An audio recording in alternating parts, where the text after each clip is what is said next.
wake up. It's game day. Time to go support the guys at the rink. I think this is going to be an exciting offseason, but at the same time, man, seeing no games in the schedule, like, what am I going to do this weekend? That's a big chunk of my life. You know what we're going to start to do? We're going to start drilling down and making Montreal Canadiens content because I'm searching for it online and I'm not finding the stuff that I want. And maybe with me creating the stuff that I would want somebody creating, I'm satisfying, something that the community wants. So in this video, let's talk about the path forward to 25-26 for the Montreal Canadiens, what they're going to do over the summer, and a prospective look into what the lineup might look like when the puck drops in September. Let's talk about it.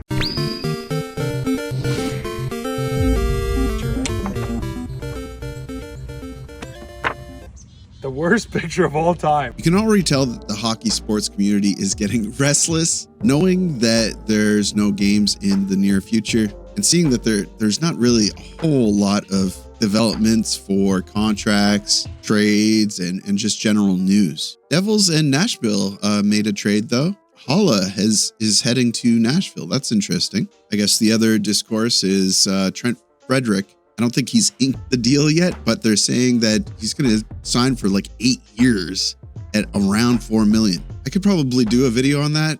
I don't know, but let me know what your thoughts are on that one because I don't know. That doesn't pass the smell test. Meanwhile, Chicago signs Ryan Donato to a 4-year contract at $4 million. That's a lot more digestible. And literally, as I'm making this video, Fabian Zetterlund re-signs with Ottawa, 3 years at 4.725. Yeah, 4.725. So maybe the news is trickling in. Maybe we will see a pretty steady flow of contract signings, extensions, trades. That's good because I'm already seeing some content that I find is pretty thin. The big broadcasters talking about where McDavid could be signed this coming season. What's the deal that Edmonton would say yes to? If Bill Zito called and said, we want McDavid, you tell me what it's going to take off our team. Okay, we are cooked. Yeah, we are absolutely cooked, chat. GG. That could be another video topic, talking about McDavid and his legacy. That's a hot one going around that I hate. Listen, I think McDavid, no matter what, is going to find his Stanley Cup. But even if he wasn't, is he not Hall of Fame worthy at that point? Anyway, it's that one bugs me. But let's get to talking about the Canadiens and the purpose of this video. Before we do that, real quick, can I ask you if you're a Canadiens fan and if you're anything like me and want to see some content over the summer, hit that subscribe button. I'd love to have you as part of the community. We're really trying to build something here, and we're so close to 15,000 subscribers. That's huge. I mean, once we hit 20,000 subscribers, I have to do something big, right? If you're already subscribed, don't worry about it. Just hit that like button. It helps me out with like findability, or I don't know. So where do we start? Well, I guess, draft is right around the corner. Is there any business that needs to get done before draft? There is, and Montreal has quietly been knocking items off the list. They signed Vinces Rohrer, 3 years at $950,000. Of course, Jacob Fowler signed a 3-year deal with Montreal back in April. Bendota back in March signed a 2-year deal. But what's more, imminent? Armia, Dvorak, Pezzetta, Heineman, Struble. So Heineman and Struble. That's who we're looking at. Armia, Dvorak, Pezzetta. It's painful, but I think that they're going to free agency. The only one that could be like an 11th hour signing, I think, is Christian Dvorak.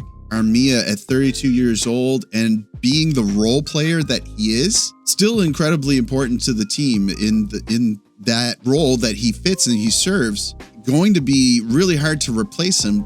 Not going to replace him with everything he does. Penalty kill time, a real hard worker on shutting down the bigger offensive lines of their opponents. Yeah, I don't know how they're going to replace Armia. They're going to have to figure it out. Same could be said about Dvorak, who has incredible face-off percentages and does some of those same things that Armia does. So I kind of like the idea of Armia and Pezzetta starting a new chapter and Christian Dvorak staying on and potentially rotating in and out for a new prospect.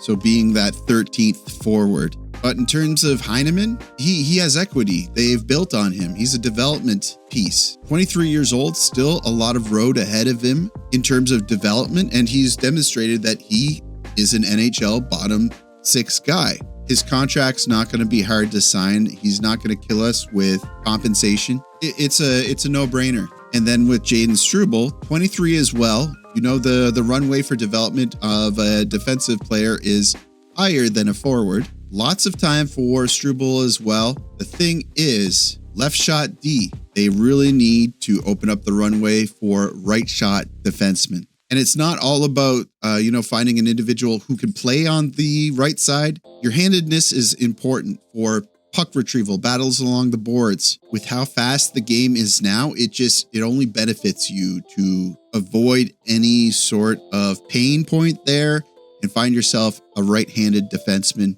for that side. So is there a trade? Are they going to be rotating? Even with David Savard out, I can't see a path forward now in the defensive pairings where a prospect doesn't come up. And there's a lot of naysayers out there saying that Mailloux isn't ready, Reinbacher isn't ready. Engstrom, he's ready, but he's left shot, right? Still, maybe he gets an opportunity here and there. So I kind of see Struble and Xhekaj still rotating that last spot for defense and some prospects being thrown into the mix. Given their opportunities, really trying to find somebody right shot D, whether it be Reinbacher, whether it be Mailloux. And I'm hoping that Bogdan Konishkov, 22-year-old defenseman who made a name for himself this past season, I'm hoping he can bring himself into the fold. I don't know what that looks like,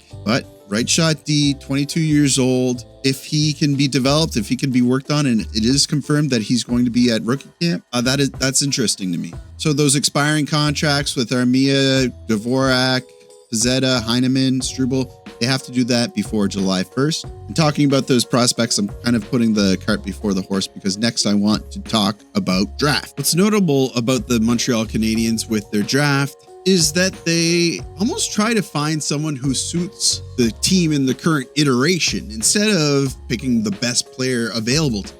At least that's what it looks like with 2020 hindsight. Often famously pointed to, you talk about Matvei Michkov being passed over for David Reinbacher. That story, it's not concluded, but initial impressions of how Matvei Michkov has implemented into the Philadelphia Flyers team, he looks like he's a solid top 6 guy. So it's hard to argue with the mom. That's under current management. They've kind of had a history with this. But I don't hate it. And what is the Montreal Canadiens missing currently? Some say it's size. And size is there if they want it. There's Roger McQueen, 6'5" forward. There's Radim Murka, 6'6" right defense. Lyndon Lakovic, 6'4". He's a forward. And then there's Carter Bear and Justin Carbonneau, who have been kind of eyed by fans as targets for Montreal in the draft. That's more like a draft order thing. Carter Bear is 6 foot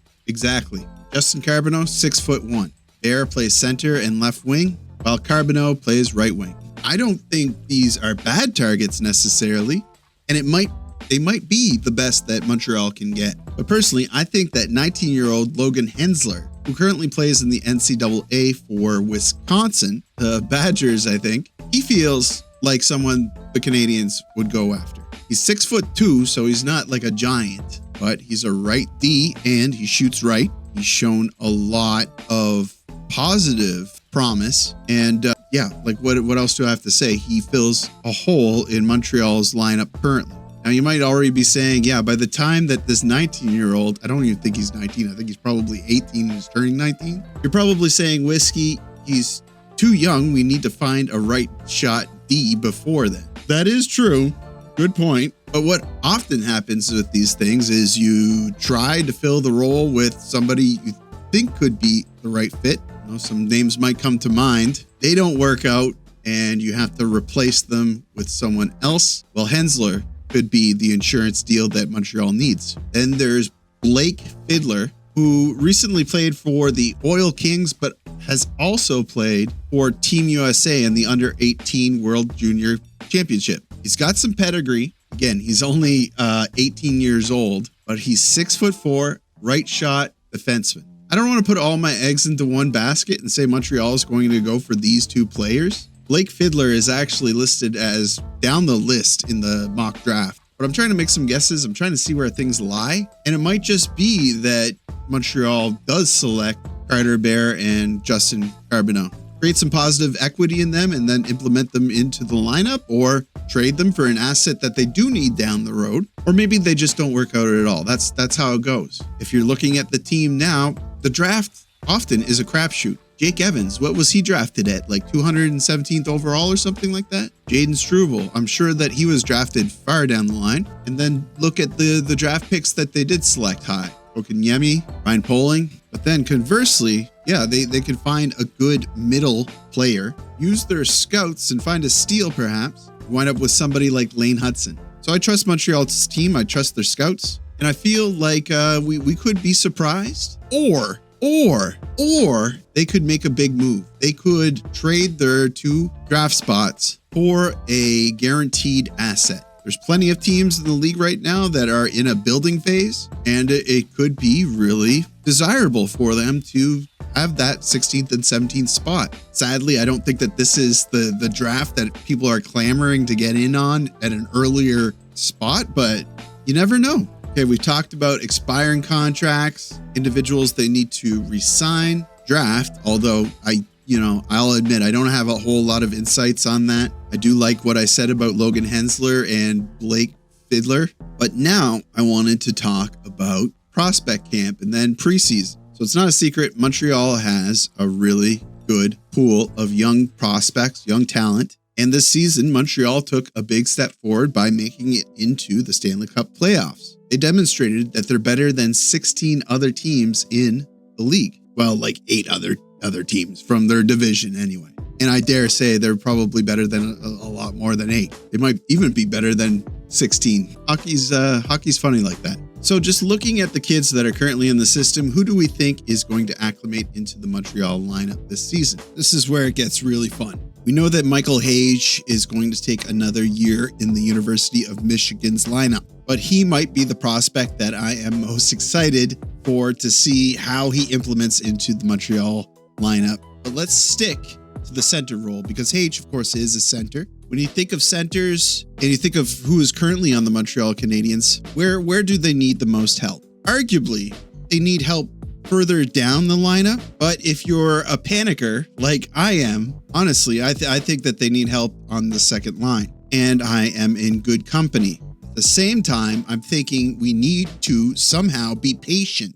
And when I get to thinking about that, I think that this could be a season of regression. Montreal could definitely not make the playoffs this season. No doubt about it. And I've been saying this a lot. If you haven't heard it, you haven't been listening. The start of the season is going to be painful again. No Savard, no Dvorak likely, no Armia, and the individuals who are going to be implemented into those roles that they're supposed to fill, it's going to take some time, and some individuals might try and fail. And then they will bring a prospect up from Laval to try to fill that spot that the individual failed in, and then that individual will fail. And that might happen 2 or 3 times until they go back to the initial individual saying, yeah, this guy was the best one. Yeah, that's just how it could be. So personally, and again, I'm getting a little bit ahead of myself, but personally, I think that they should focus on the back end first, develop some of the prospects in the big league and see which ones latch. So if Hage isn't an option, who can fill in those bottom 6 roles for a center? We have the top point getters on Laval. Those are Jared Davidson, Sean Farrell, and Owen Beck. Jared Davidson managed 45 points, 24 of those being goals. Sean Farrell, 44 points, Owen Beck, 44 as well. Let's talk about what I like with each one of these individuals and what I don't like. Jared Davidson is 22 years old. He's 6 feet tall, not terrible. He shoots left. That's okay. I think you'd prefer a right-handed shot. and this is his second season playing on Laval. He played 38 games the year previous, in which he showed some flair for scoring goals himself. 11 goals that season, 5 assists. So I like those things. Not a lot worries me about Davidson. I would like to see him have a really good camp this season and get a shot. Sean Farrell, it's a little bit of a harder sell. He's 23 years old. He's a little bit older. That shouldn't scare you immediately. It's his second year in Laval. He really had a good end to his season. Finished with 44 points, 20 goals, 24 assists. So he's demonstrated that he can score goals and that he's a playmaker. He has some pedigree. He played in the NCAA. He was over a point per game player, and he even played in the World Cup for USA. The problem with Farrell is he's 5'9". Montreal is not a team that's afraid to give smaller players an opportunity. The thing is, they're kind of at their quota. Montreal is already a small team. They were being propped up by players like Xhekaj, Armia, Josh Anderson, Kirby Dach, Patrick Laine, Slav, Goalie. They have 6 roster players that are under 6 feet tall. And that's a little bit of an anomaly in the NHL. If we look at the Wild right now, who are being criticized about their size on the team, they have 7 players on their roster that are under 6 feet tall. I'm not saying that there's a winning formula with that. I'm not saying that, a taller team is necessarily going to be the better team. But I remember reading and looking at a article with statistics demonstrating the size of Stanley Cup winning teams. And there definitely is a correlation to the size. And when it comes to that stuff, when people are at least confidently talking about it, I tend to at least side with it. Or when there's black and white stats showing that there's a correlation, yeah, I kind of side with it. Just like with the goaltender tandem. So for a long, long time, I was ignorant. I was a complete donkey. I thought there was no way that rotating goaltenders, when one goaltender is playing really hot, is the best way to do things. But the science says you should rest your goaltender. You shouldn't play them back-to-back nights. There's a mental fatigue there or something to that effect. So if Sean Farrell's too small, what about Owen Beck? Well, he's only 6 feet tall as well, just like Jared Davidson. He has around the same stats as Sean Farrell. He's 2 years younger. It's almost 200 pounds. He's solid. Owen Beck reminds me a little bit of Nick Suzuki in terms of stature, but he's a little bit taller than Suzuki. When Owen Beck played with the Montreal Canadiens last season, or I guess this season, he had some flashes, right? There was the play where he was forechecking really hard, took a hit, retained puck control, put it in front of the net to connect on a pass, and created a goal. Owen Beck skates it in. Big body check there, delivered by Kostin.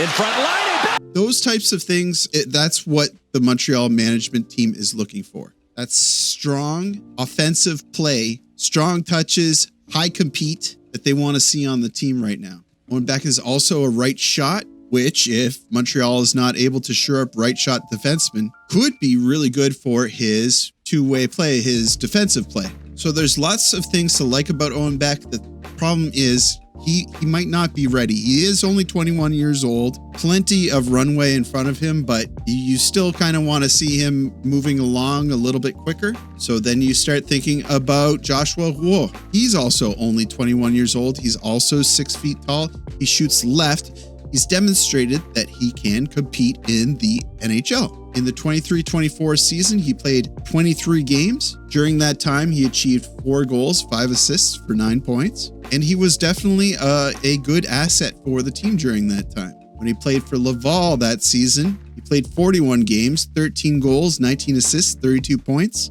Pretty good. Almost close to a point per game player. The 12 games that he played for Montreal in the 24-25 season, he didn't look as good. He achieved 2 goals in 12 games, 0 points. But that was still at the time that Montreal was, trying to find their identity. He played a couple of games later deeper into the season, but was utilized less and kind of utilized as a stopgap player. But watching him, I found that he was slower on the ice. He didn't know where he needed to be more often. And I felt there was a real regression. So will he or won't he get another chance? I think he could get another chance. But then how about Oliver Kapanen? Oliver Kapanen is 6'1", shoots right, center, 21 years old. He was a point per game player in the Swedish Hockey League, and he played 18 games for the Montreal Canadiens this season, registering 2 assists. He needs some more time in the oven too. I think it would do him a lot of service to play in the AHL this season, but I don't see a reason why he shouldn't get another crack at the big team.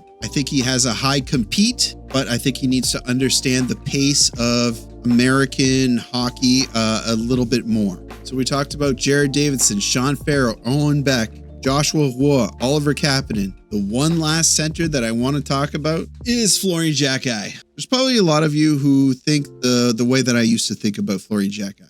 Oh, he's getting a lot of hype because his last name is Xhekaj. I see that he's doing things, but he's probably not a complete player. And actually, that second criticism, you might be a little bit right on that one. But he's 20 years old. He's a left shot center. Also plays on the left wing. He's 6'4", 193 pounds, and he can score goals like this. I would love to see him have a really good camp and get a crack at the big show. He had a rocket fuel end of the season, and I think if he just keeps improving and maybe gets some time in the big show, that compete level that he has, that compete level that the Jack guys have, the wanting to show that they can do it, I don't know. That might be the incentive he needs to keep working at it and make it. Still talking about forwards, another individual that's really interesting is Tyler Thorp. He was acquired last season. He was playing on the Vancouver Giants in the WHL. 68 games played, 52 points. He's a right shot, right wing, 6'5", 214 pounds. He's a big boy. I'm interested to see how he develops in the AHL this season, but unless he has a really good camp, I can't see him getting a shot at the big show this year. In terms of defensemen, refer back to the early part of the video where I went off on a tangent about David Reinbacher, Logan Mailloux, Adam Engstrom, and Bogdan Konechkov. But honorable mention, I wanted to talk about Owen Protz. He will be joining the Laval Rocket this season, and I expect to see some good things. So keep an eye out on him. He's only 19, 6'2", 207 pounds, left shot D. So hopefully he provides a good asset for the Rocket. Now, taking all those things into consideration, how is the lineup going to look this season? Well, I think it's going to be Caulfield, Suzuki, and Slav on the first line. That's pretty easy. Is Kirby Dach going to be ready for the start of the season? I'm going to be optimistic and I'm going to say yes. Will they start him on the second line? I actually don't think so. I think Jake Evans will start on the second line to start the season, and I'm hoping that he'll be paired with Ivan Demidov and Patrick Laine. There's going to be a lot of retooling with that. On the third line, it's probably something like Oliver Kapanen or Kirby Dach centering. Maybe instead of Kapanen, they give Roy a try at the start of the season. Maybe Davidson had a really good camp.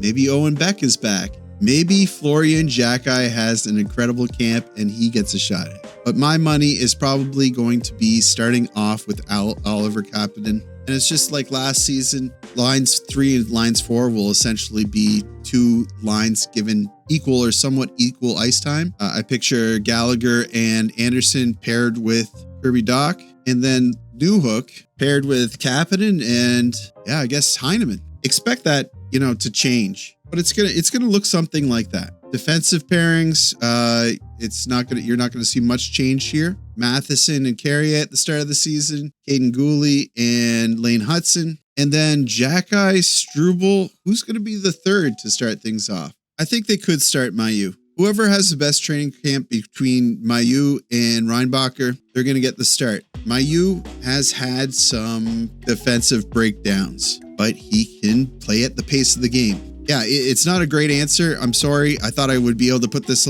together a little bit better, but looking at it now, it's difficult. It's very difficult, but those are the lines that I foresee. So in this video, we talked about contract extensions. We talked about draft. We talked about the prospect pool, and and we talked about what lineup might look like when the season starts. This is going to be a pretty long video. Probably should have put this up in parts, but this might be a long form video that you'd like to watch, I don't know, as you're winding down for the night or something like that.